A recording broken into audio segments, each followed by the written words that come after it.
오늘 일기 읽어드리겠습니다. 손보고 싶어의 희생과 노력을 보면서 나는 그의 인내심과 겸손에 감탄하지 않을 수 없었다.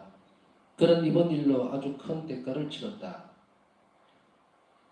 여러 가지 걱정과 노고뿐만이 아니라 경제적인 비용도 상당한 것이었는데 손보고 신부가 그 비용을 전부 부담한 것이었다. 나는 내가 하나님께 청하기도 전에 하나님의 섭리는 그가 이 자비 사업을 수행할 수 있도록 준비하셨다는 것을 볼 수 있었다. 오 하나님, 주님의 방법은 얼마나 신비로운지요. 그리고 하나님 은총의 부르심을 따라가는 영혼들은 얼마나 행복한가. 내 영혼아 모든 것들을 위하여 주님을 찬미하여라. 그리고 그분의 선하심은 끝이 없으니 그분이 자비께 영광을 드리라. 모든 것은 지나고 말지만 그분의 자비는 한도 없고 끝도 없다. 악은 한계가 있지만 자비는 헤아릴 수 없는 법이다. 어제 하느님, 저희를 떠나실 때에도 주님께서는 이 세상으로 주님 자비의 10년을 내려보내시는 것을 저는 봅니다. 주님께서는 이 세상에서 저희를 떠나심으로써 저희를 영원한 흥밀에서 구하여 주시는 것이기 때문입니다. 너희 모든 피조물들아 기뻐하여라. 너희들은 하느님의 한없는 자비 안에서 갖는 아기가 그 어미의 품에 있는 것보다도 더 가깝게 하나님 곁에 있기 때문이다. 오 하느님, 진정으로 참여하는 큰 죄인들에게 주님은 연민 그 자체이십니다. 더 큰 죄인일수록 하느님의 자비를 더 많이 받을 자격이 있습니다. 1935년 5월 12일의 어느 순간 저녁에 나는 자리에 눕자마자 금방 잠이 들었다. 그러나 내가 빨리 잠이 들었던 그만큼 나는 또 더 빨리 잠에서 깨어났다. 작은 아기 하나가 와서 나를 깨웠기 때문이었다. 그 아기는 1살 정도 되어 보였는데 하도 말을 잘해서 나는 깜짝 놀랐다. 그 또래 아기들은 말을 못하거나 하더라도 분명하게 말하지는 못한다. 그 아기는 말할 수 없이 아름다웠고 아기 예수님을 닮았었다. 그런데 아기가 내게 말했다. 하늘을 보세요. 내가 하늘을 쳐다보니 달과 별들이 빛나고 있는 것이 보였다. 그때 아기가 나에게 물었다. 이 달과 별들이 보이세요? 내가 그렇다고 대답하자 그는 내게 이런 말을 했다. 이 별들은 그리스도교 신자들의 영혼들이고 다른 수도자들의 영혼들입니다. 달빛과 별빛의 차이가 얼마나 큰지 보입니까? 하늘에서는 수도자 영혼과 신자 영혼 사이에 저렇게 큰 차이가 있습니다. 그리고 그는 계속해서 말했다. 진정한 위대함은 하느님을 사랑하는 것에 그리고 겸손에 있습니다. 나는 한 영혼이 큰 고뇌 중에 육체를 떠나는 것을 보았다. 오 예수님, 저는 이것을 쓰려고 하는 지금 이 순간에도 그 영혼에게 불리한 증거가 되는 끔찍한 모습 때문에 무서워서 듭니다. 나는 진흙탕 구름과 같은 곳에서부터 올라오는 어린아이들의 영혼들과 9살 가량의 좀 더 큰 아이들의 영혼들을 보았다. 그 영혼들은 혐오스럽고 구역질이 나는 흉한 모습들을 하고 있었는데 흉측스러운 괴물 같기도 하고 썩어가는 시체 같기도 했다. 그러나 그 시체들은 살아있었고 그 임종하는 영혼에 대항해서 큰 소리로 증언했다. 그런데 그 임종하는 영혼은 이 세상에서 큰 명예와 칭찬을 받던 영혼이었다. 그는 명예와 칭찬을 거친 허무와 죄일 뿐이다. 마침내 한 여인이 앞치마에 눈물과 같은 것을 싸들고 나타나서 그 사람에 대항해서 아주 강력한 증언을 했다. 오 혹독하고 무서운 시간이여, 모든 영혼들이 자신의 모든 행동들을 발가벗긴 비천한 상태에서 하나도 빼놓지 않고 적나라하게 보아야만 하는 끔찍한 시간이여, 우리가 하는 행동들은 한 가지도 빠짐없이 모두 하느님의 심판 앞에 나서는 그 순간까지 우리가 함께할 것이다. 나는 이런 끔찍한 것을 표현할 말을 찾아낼 수도 없고 그 무엇과도 비교할 수 없다. 비록 이 영혼이 지옥으로 가는 벌을 받은 것 같지는 않았지만 그 영혼이 당하는 고문은 지옥의 그것과 조금도 다를 것이 없어 보였다. 단지 한 가지 다른 점이 있다면 언젠가는 끝이 난다는 것이다. 잠시 후에 나는 다시 나를 깨운 그 아기를 보았다.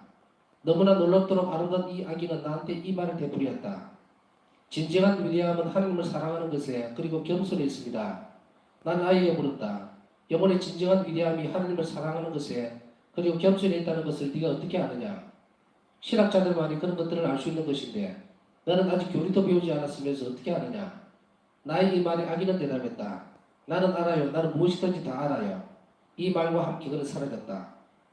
나는 잠을 더 잘 수가 없었다. 내 정신은 내가 방금 본 것들에 대해서 생각하느라 지쳐 있었다. 오 인간의 영혼들아, 두렵게 진리를 깨닫는구나. 오 하나님 자비의 10년이여, 주님 친히 말씀하신 대로 주님 자비의 10년을 가능한 한 빨리 온 세상 위에 퍼부어 주십시오.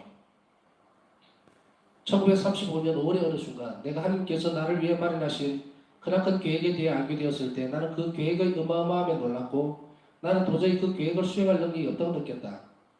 그래서 소리기도로 시간을 채우면서 하나님과의 내적 대화를 피하기 시작했다. 나는 겸손으로 이렇게 했는데 그것은 진정한 겸손이 아니고 오히려 악마에게서 오는 더 큰 유혹이라는 것을 곧 알게 되었다. 한 번은 내적 기도를 하는 대신에 영적 독서를 위한 책을 집어들었다.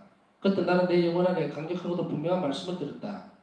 나의 재력을 위해서 네가 이 세상을 준비시켜야 한다. 이 말씀은 나에게 깊이 새겨졌다. 비록 못 들은 척하긴 했지만 실은 나는 이 말씀을 아주 잘 이해했고 전혀 의심하지도 않았다. 한 번은 하나님과의 이 사랑 싸움과 내가 이 일을 수행할 능력이 없다는 핑계를 대면서 피하다 지쳐 경당을 떠나려고 했다. 그러나 어떤 알 수 없는 힘이 나를 붙잡았고 나는 아무 힘도 쓸 수가 없었다. 그때 나는 이런 말씀을 들었다. 너는 경당을 떠나려고 한다. 그러나 너는 나를 피할 수 없을 것이다. 나는 어디에나 있기 때문이다. 너는 네 힘으로 아무것도 할 수 없지만 나와 함께는 무엇이나 다 할 수 있다. 내가 주중에 나의 고인 신부, 소포구 신부에게 가서 내 영혼의 상태를 열어보이고 특히 내가 하나님과의 내적 대화를 피하고 있다는 것을 말했을 때 신부님은 내게 하나님과의 내적 대화를 피하면 안 되고 오히려 그분께서 내게 하시는 말씀을 주의 깊게 들어야 한다고 말했다. 나는 고인 신부의 충고를 따랐다. 그 첫 번째로 주님을 만났을 때 나는 그분의 발 앞에 엎드려서 갈기갈기 찢긴 마음으로 모든 잘못에 대해 용서를 청했다. 그래서 예수님은 나를 바닥으로부터 일으키시어 당신 옆에 앉히시고 내 머리를 당신 가슴에 기대게 하셨다. 그래서 내가 그분의 지극히 다정하신 성신께서 원하시는 것을 더 잘 알아듣고 더 잘 느낄 수 있게 해주셨다. 그리고는 내게 이런 말씀을 하셨다. 내 딸 아무것도 두려워하지 마라. 내가 항상 너와 함께 있다. 너를 반대하는 모든 사람들은 내가 허락하는 한도 안에서만 너에게 해를 끼칠 수 있다. 너는 나의 거처이고 내가 늘 쉬는 곳이다. 너를 위해 나는 벌을 주려던 손을 멈추고 너를 위해 내가 이 세상에 복을 내린다. 바로 그 순간에 나는 내 마음속에 불과 같은 것을 느꼈다. 내 감각들이 죽어간 것을 느꼈고 내 주위에서 무슨 일이 일어나고 있는지 알 수가 없었다. 나는 주님의 눈길이 나를 깊숙이 있게 둘른 것을 느낀다. 그리고 그분의 위대하심과 나의 비천함을 아주 강하게 깨닫는다. 어떤 기묘한 고통이 무엇과도 비교할 수 없는 기쁨과 함께 내 영혼을 가득 채운다. 하느님의 품 안에서 나는 완전히 힘을 잃었다. 나는 내가 하느님 안에 있다는 것을 느낀다. 마치 거대한 바닷속에 물방울 하나가 일치되듯이 하느님 안에 내가 완전히 녹아서 없어진 것 같은 느낌이다. 나는 내가 경험하고 있는 것을 표현할 수가 없다. 이러한 내적 기도 위에 나는 가장 어려운 특징이라도 실천할 수 있는 힘과 능력이 내게 있다고 느낀다. 세상이 귀하게 생각하는 것들은 모두 다 꺼리게 된다. 내 온 영혼을 다해서 나는 침묵과 고독을 원한다. 1935년 5월 40시간의 신심기도 시간 동안 나는 성광에 모셔진 거룩한 성체 안에서 주 예수님 얼굴을 보았다. 예수님께서는 자유로운 눈빛으로 모든 사람을 내려다보고 계셨다.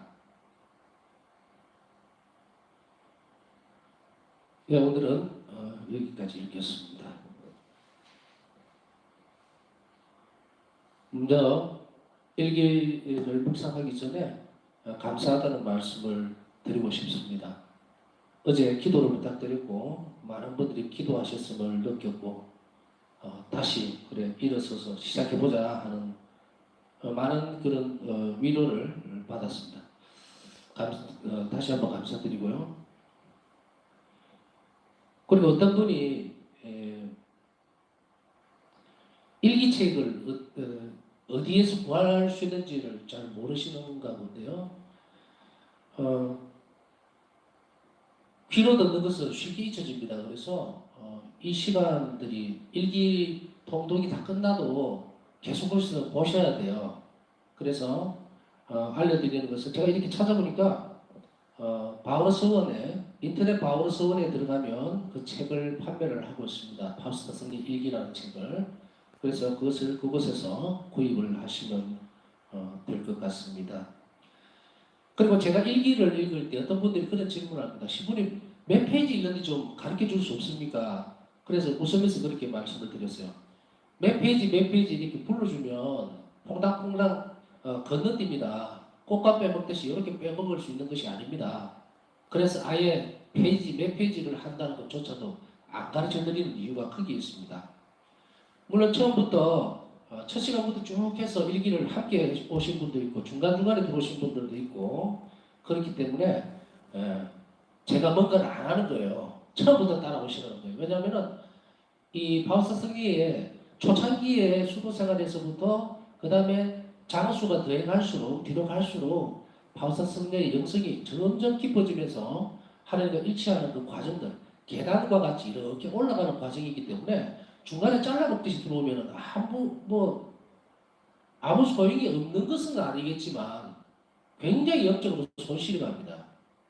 그래서 제가 바우스성 일기를 묵상 부분을 따로따로 떼서 동정사업을 계속 올려놓고 있기 때문에 처음부터 차근차근하게 이렇게 봤으면 좋겠습니다. 듣고 묵상하고 서두를 이유가 하나도 없습니다. 우선 건너뛰어가지고 이렇게 가는 것이 아니에요. 뭐 그렇다 하더라도 일기의 어떤 부분들이 단락단락 보면 다 다릅니다. 연속적으로 이거 어제 강의 묵상하고 오늘하고 연결되는 부분들이 없어요. 물론 공동분모는 있어요. 그런데 연결되는 부분이 없기 때문에 어떤 부분을 가지고 하도 상관은 없습니다. 그렇지만 제가 생각할 때는 처음부터 서두르지 말고 천천히 따라오셔도 된다는 이야기입니다. 그러니까 그런 부분들에 조급하게 생각할 필요는 전혀 없지 싶습니다. 제가 오늘 일기를 묵상하면서 문득 신학교 때의 기억을 가끔씩 떠오르는 부분하고 일치되는 부분들이 조금 약간 있어요. 그래서 그 말씀을 잠깐 드리고 싶습니다. 제가 신학교 때에 많은 부분을 말씀드릴 수 없지만 그때 당시에 저희들이 신학교 공부를 할 때는 매 여름마다 여름, 겨울 이렇게 방학 때마다 학교 성적 순으로 퇴학을 시켰습니다. 그러니까 이제 제일 밑에 성적이 제일 낮은 순부터 해서 이번 학기에는 몇 명을 내보내야 되겠다 하면 뭐 다른 거하고 상관없이 성적 순으로만 이렇게 커팅을 했어요. 내보냈죠. 그런데 어느 날 그날도 정확하게 기억은 나지 않지만 보통 그 한 학기마다 뭐 어떤 때는 10명, 심할 때는 20명씩 나가고 쫓겨나기도 하고 이랬거든요. 근데 한 3학년 때 여름방학으로 제가 기억을 합니다. 아주 오래된 기억이라서 그런데 여하튼 고점일 거예요. 어느 친구가 한 명 울고 있는 걸 본 거예요. 기말고사가 다 끝나고 이제 방학을 하고 집으로 돌아가야 됩니다. 그래서 왜 그러냐 하고 가서 이렇게 등을 다독거리면서 물어보니까 시험을 망쳤다는 거예요. 그래서 다음 학기에 다시 학교를 못 돌아올 것 같다고 울고 있더라고요. 그래서 제가 등을 토닥거리면서 그랬어요. 네가 만일에 신학교에서 쫓겨난다면 나도 나가겠다. 네 같은 애가 정말 신부가 되지 못한다면 내가 여기에 있어야 될 이유를 발견하지 못하겠다. 그렇게 했어요. 그 이야기를 하고 이제 나왔어요. 나와서 이제 성체 앞에 가서 기도하면서 있는 그대로 말씀을 드렸어요. 주님, 저 친구가 저렇게 열심히 사는 친구가 성소가 없다고 해서 쫓겨난다면 저도 여기 있을 이유가 없을 것 같습니다. 그랬어요. 왜냐하면 그 친구는 아주 특별한 친구들은 아니었어요. 그런데 살펴보니까 신학교 생활할 때 참 본받을 게 많은 친구였어요. 예비종을 치거든요. 5분 전에, 또 10분 전에 예비종을 치는데 이 친구는 반드시 보면 조금 공부는 그렇게 잘하지는 못했던 것 같아요. 그런데 이런 부분에 있어서는 예를 들어서 성당에 갈 시간이 예비종이 이제 울린단 말이에요. 근데 그 종이 울리기 5분 전에 일어나요, 항상. 먼저 준비를 하더라고요. 그래서 그 친구 모습을 가만히 보면서 어라? 예비종이라고 하는 것은 미리 준비해서 가도 충분한 시간인데 왜 저 친구는 이렇게 갈까? 그래서 가만히 생각해 보니까 저 친구는 규칙을 따라가는 게 아니라 규칙을 끌고 나가고 있구나. 그래서 나도 한번 따라해보자 해서 따라했어요. 또 어느 날은 한번 1학년 때였죠. 1학년 초기에서 봤으니까 기도를 하고 이제 저녁 기도를 끝나고 학생들이 다 일어나서 다 나가고 있는데 이 친구가 무슨 기도를 하고 있더라고요. 유심히 쳐다봤어요. 몇 번씩. 그러면서 느낀 게 저 친구는 무슨 기도를 저렇게 하지? 다 가고 있는데. 그래서 몇 번을 쳐다보다가 어느 날 가서 이렇게 봤어요. 그러면서 너는 무슨 기도를 그렇게 하느냐? 이랬더니 연도를 바치고 있는 거예요. 그래서 누구 돌아가셨냐? 이랬더니 아니래요. 그냥 연도를 바치고 싶대요. 영혼들을 위해서. 그래. 그러고는 돌아서서 갔는데 돌아서는 순간에 저거 참 좋다. 나도 따라 해봐야 되겠다.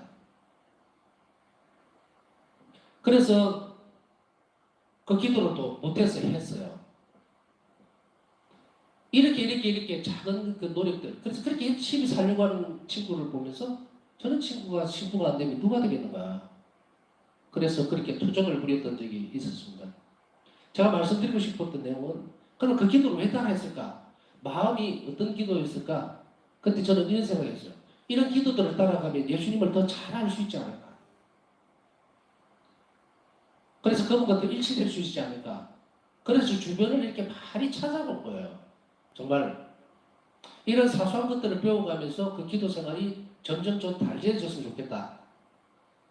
그리고 그것이 더 뒤로 가면서는 어떤 생각이 드냐면 늘 기도의 핵심적인 부분들이 그렇게 나오는 거죠. 예수님 어떻게 하면 기도를 잘 할 수 있습니까? 라는 걸로. 신학교 생활 내내 신학교를 쫓겨나지 않도록 해주세요 하는 기도가 제일 첫 번째였던 것 같고 그거와 더불어서 같이 따라왔던 기도가 기도를 잘하게 해주세요라는 거였던 거예요. 그래서 제가 가끔씩 사람들에게 저는 기도를 잘하기 위해서 기도를 합니다. 그런 말을 해요. 그리고 주변에서 정말 교회가 권하고 있는 기도 무엇이 되었든 간에 저 기도는 참 좋겠다. 정말 영혼을 구원하는 데 도움이 되겠다 하면 무조건 따라했던 것 같아요. 따라하다 보니까 또 다른 기도들이 나오고 또 다른 기도들이 나오고 그러다 보면 이제 쉽게 얘기하면 예수님하고 대화를 하는 거죠. 대화를 하고 듣기 시작하고 느끼려고 그러고 그런 욕심들이 이제 생기죠. 그런 기도들을 쭉 따라가야 되는데 이 부분에 있어서 오늘 바울서 성경은 이런 일들이 좀 더 깊어지면 이 부분을 뭐라고 얘기하냐면 내적 기도라고 얘기를 합니다. 말로 되어지는 기도들 또 그런 것들은 어쩌면 예수님께서 바라보신 시선에서 비켜버리려고 하는 우리의 어떠한 부분들일 수도 있습니다. 이것을 바울서 성경은 뭐라고 얘기를 할까?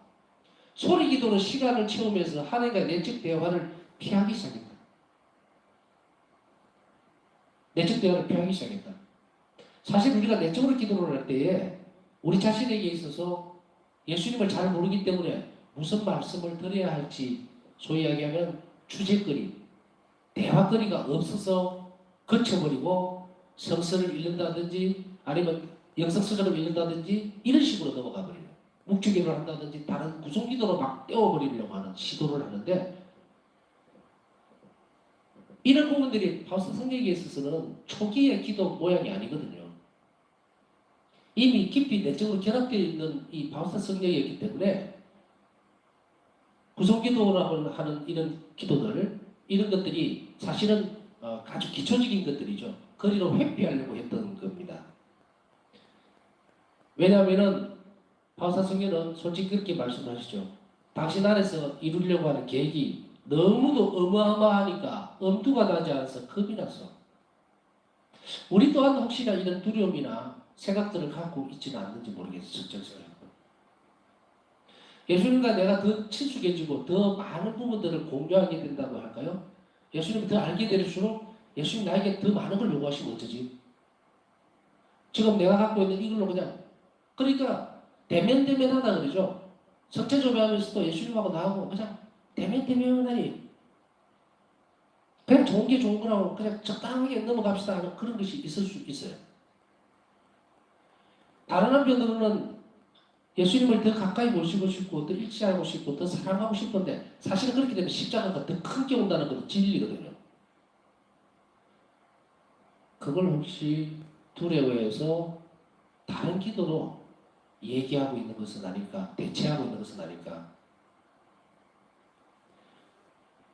첫째, 혹시나 그런 부분들이 있다면 우리는 그것을 안심하고 맡겨놔도 됩니다. 왜냐하면 일기의 다른 부분에서 이 말씀을 하고 계시죠. 어떤 것들도 두려워하지 마라. 아무것도 두려워하지 마라. 이거 이제 바꿔서 말씀을 드리면 그럴 거예요. 내가 허락하는 한도 안에서만 너에게 해를 끼칠 수 있다. 몇 번씩 강조를 했죠. 견뎌내지 못할 만한 십자가를 하나님이 허락하시지는 않습니다. 왜냐하면 십자가가 큰 만큼 은총도 더 크다고 하니까. 더 큰 은총을 주실 것이기 때문에. 그러니 하나님께서는 나를 잘 아시고 내가 어느 한도 내에서 어떻게 지고 갈 수 있을지를 아시기 때문에요.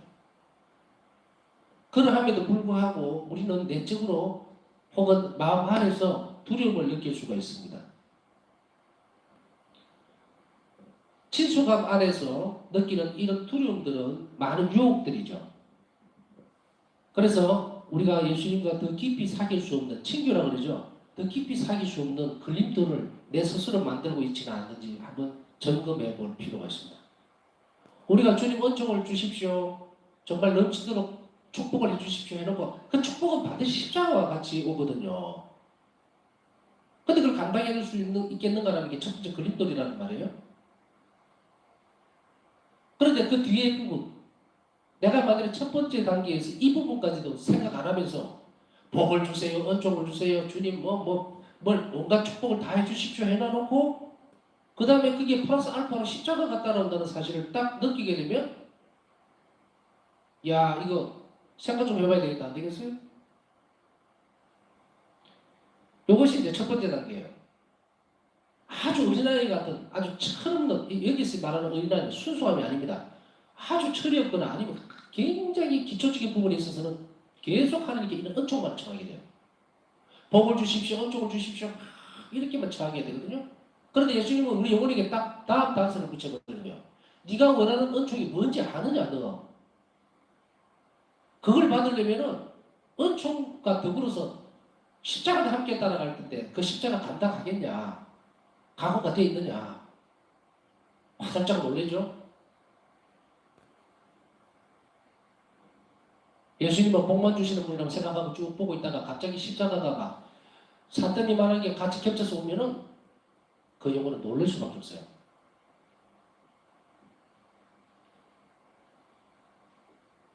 그래서 이걸 내려놓을 필요가 있다. 내 상태를 잘 점검해야 됩니다. 내가 지금까지 계속 주님께 복을 주세요. 복을 주세요. 제발 좀 축복을 주십시오. 은총을 주십시오. 그것만 좋은 것만 바랬던가. 그 밑에 이면에 그것을 받아들이기 위해서 주님께서 허락하시는 십자가를 저는 같이 지겠습니다. 했던 적이 있느냐라는 거죠. 그걸 받아들일 수 있으면 어떤 은총이든 줍니다. 예수님은. 그 다음에 영혼의 과정은 뭐냐면 이 용기를 가질 필요가 있죠. 어떤 용기? 이것은 다음 과정에서 드러나는 현상입니다. 지금 1번, 2번, 3번 이렇게 하면서 문제 풀듯이 금방금방 되는 게 아니에요. 굉장히 그러한 영혼들은 놀래버립니다. 십자가가 오면. 그러면 우리 영혼들은 어떻게 밀어버리냐? 예수님 복을 안 줘도 좋으니까 이 십자가로 그냥 가져가세요. 나 아까 요대로 살다가 갈랍니다. 이래 되죠. 영혼의 연인 측면에 대해서 말씀을 드리는 거예요. 그러나 지금 이 안에서 정말 주님을 기쁘게 하시는 일들을 위해서 내 모든 것을 주님께 드릴 수 있다면 이 영혼은 건강해지고 튼튼해집니다. 그럼 그 다음 과정으로 넘어가겠죠? 큰 십자가와 함께 은총이 따라와도 나가 견딜 수 있을 만한 것을 주시리라고 하는 것. 그게 하나님 자비예요. 그걸 하나님 선성을 굳게 믿는 것. 그 다음 과정인데 그 다음 과정까지는 오늘 넘어갈 필요가 없어요. 혹시나 우리 가운데 이런 두려움 때문에 아니면 철없이 그냥 막 달라고만 했던 그 부분들이 뒤에 어마어마하게 큰 어떤 십자가와 줄줄줄 달려서 같이 온다는 걸 몰랐다면은 한번 생각해 볼 필요가 있죠. 바울사 성녀는 내적 대화를 이제 시작하게 되죠. 원래 내적 대화를 했었어요. 내적인 기도 이거 뭐 다 드러냅니다. 그러니까 제가 말씀드린 이런 부분들이요. 이게 두렵고 싫고 뭐 싫은 건 아니죠. 근데 이 부분들을 같이 갖고 가기가 힘이 드니까 우리는 뭘로 그냥 대처를 시켜버리냐면 복 받는 기도, 또 은총만 주는 기도. 어떤 기도에서도 보면 십자가 갖다 놓으면 그 다음에 이런 축복들이 따라가는데 그것만 계속 추구하거나 아니면 구속기도에만 매달리거나 그렇게 해서는 안 된다는 얘기예요. 이 성시간, 이 성체조회 때, 성시간 때는 예수님께서 내 영혼에 어떤 말씀을 들려주고 계시는지 또 내 안에 진솔하게 아프면 아프다, 죽을 것 같으면 죽을 것 같아. 그것을 온 의지를 다해서 주님을 사랑하는 마음으로 듣고 말을 해야 돼요. 그것이 내적 대화인데 겸손한 마음으로 하지를 않으니까 더 큰 유혹이라고 하는 것을 알게 된 거예요. 우리는 그것을 잘 몰랐다 하더라도 이제 고쳐나가야 됩니다. 내적 대화가 끊어지고 구속기도로만 매달리게 되면 예수님하고 담을 쌓아버리게 됩니다. 그랬을 때에 이 성신한 안에서 예수님께서 우리 영혼에게 주려고 하는 큰 선익을 놓쳐버린다는 사실을 우선 첫 번째로 기억을 하십시오. 묵상물을 주는 거예요. 같이 저도 그렇게 묵상을 하고 있는 거니까. 그 다음에 두 번째는요. 참 특이한 부분들을 오늘 다른 부분들도 볼 것이 많습니다만은 심판대의 증거라는 메모를 내가 했습니다. 무슨 말이냐면 오늘 영혼에 대한 이야기가 나오죠. 큰 고래 중에 육체를 떠나는 것을 보았다. 얼마나 두려운 건지도 모른다. 그런데 여기에서 보면은 어떤 부분들을 제가 말씀드리고 싶으냐면 살아있을 동안에 하나님이 심판대 앞에 서게 될 때에 어떤 형태냐면 모든 일들이 다 벌거벗겨진다는 거예요. 하나도 없이 내가 했던 말 하나 토시도 필요 없이 그것도 생략되는 것 없이 모든 것이 다 드러나 버립니다. 그랬을 때에 내가 한 생일을 살면서 하나님 앞에서 나를 공격하는 영혼들이 있을 것이고요. 심판 때 어떤 영혼들뿐 아니고 무슨 말이라든지 행동이라든지 내 삶 전체가 그게 악이었다고 생각하면 그게 죄라고 생각됐던 모든 부분들이 나를 어디로 끌고 가려고 그럽니까? 하나님 앞에서 그 심판대에서 정의 심판을 받으러 끌고 내려가려고 그러겠죠. 그러니까 그 중에서도 자비의 행위들이라든지 사랑의 행위들이 있다면 그것은 나를 변호하기 시작합니다. 이 부분을 지금 말씀을 하고 있는 거예요. 그렇다면은 모든 영혼들이 자신의 모든 행동들을 발가벗긴 비천한 상태에서 하나도 빼놓지 않고 적나라하게 보아야만 하는 끔찍한 시간이요. 우리가 하는 행동들은 한 가지도 빠짐없이 모두 하나님의 심판 앞에 나서는 그 순간까지 우리와 함께 할 것이다. 이러지 않기 위해서 우리는 무엇을 해야 하는가? 적극적으로 하나님의 선성을 믿고 자비로운 일들을 할 때에 그 자비로운 일들, 행위들 모든 것들이 나를 변호할 거라는 거예요. 주님의 심판 앞에 섰을 때에 내가 했던 모든 자비로운 행위들 주님께 의탁했던 행위들이 나를 변호하고 하나님께 가까이 갈 수 있도록 천국으로 갈 수 있도록 내 변호 역할을 한다는 거예요. 그러면 우리가 어떻게 살아야 되겠습니까? 부활신앙만 입으로 말하지 말고 마지막 심판 때뿐 아니라 우리의 사심판, 개인적인 우리의 심판을 준비하기 위해서 우리는 이 땅에서 어떻게 살아야 할 것인가? 아주 구체적으로 살아줘야 된다는 거예요. 내가 하는 이 자비로운 행위가 내가 죽음 이후에 나를 변호할 거다. 우리는 죄를 많이 짓고 살 수밖에 없는 상황입니다. 인간 조건상. 물론 그렇다고 해서 그걸 다 무슨 허용할 수 있는 부분은 아니에요. 연약하다는 표현, 그 부분이 약점이라는 말을 드리고 싶은 겁니다. 허약하다. 그런 것으로 끝나는 것이 아니고 하나님은 좀 더 크기 때문에 우리는 우리 나약함에도 불구하고 죄를 짓는 경우가 많다고 하더라도 또 그렇게 하나님 앞에 죄를 짓고 돌아오시는 기회들을 하나님 허용해 주는 이게 자비예요. 그러면 우리는 어떤 상황에서 살아야 될 것인가? 사실 우리 삶의 모든 최종적인 모습들은 뭐냐면 하나님을 완전하게 사랑하는 것이고 하나님께 의탁하는 거예요. 완전하게. 그런데도 불구하고 하나님께서는 우리에게 우리 죄 많음에도 불구하고 우리에게 자비의 기회를 어떻게 주고 계시는가? 내가 살아있는 동안 내 면을 하도록 허락해 주는 게 하나님이세요. 그렇다면 결국은 뭡니까? 심판은 내가 하는 거라는 얘기예요. 하나님께서 예수님 딱 보고 심판대에 섰을 때에 너 자비로 내기를 자비로 삶을 살았느냐 안 살았느냐에 따라서 완전히 갈려버린다는 얘기죠. 우리가 이 시간에 주님 앞에 있는 이유도 하나님의 선성을 믿고 의탁하고 우리 영혼이 약하기 때문에 그리고 자비로운 사람이 될 수 있도록 또한 우리에게 하나님 베푸신 자비에 대해서 감사드리고 영광을 돌려드리는 시간, 흠송하는 시간이 되는 거예요. 그랬을 때 언젠가 우리 자신들이 삶을 다하고 하나님 앞에 섰을 때에 주님은 이렇게 말씀하시겠죠. 너는 내 자비 앞에 있었다. 이렇게 말씀하시겠죠. 우리를 변호하는 것은 바로 그것일 겁니다. 가끔씩 저는 이런 기도를 드려요. 주님, 제가 죽을 때에 제가 이 시간에 주님의 자비 앞에 자비로움 앞에 있었다는 사실을 기억해 주십시오. 무엇입니까? 가장 큰 행복은 예수님 십자가상에서 돌아가실 때에 주님 천국에 들어가실 때 저를 기억해 주십시오라는 그 우도의 말이잖아요. 우리 이 성시간에 주님께 그렇게 청해야 됩니다. 주님 저를 기억해 주십시오. 제가 이 시간에 당신 앞에 있었다는 사실, 당신을 사랑하려고 애를 썼다는 사실을 결코 잊지 말아 주십시오라는 것으로 이 시간을 보내야 합니다. 자, 오늘 제가 말씀드렸던 것을 함께 묵상하고 또 주님께 감사드리고 필요한 원초들이 있으면 청하면서 남은 시간을 함께 주님께 가까이 가도록 노력을 해봅시다.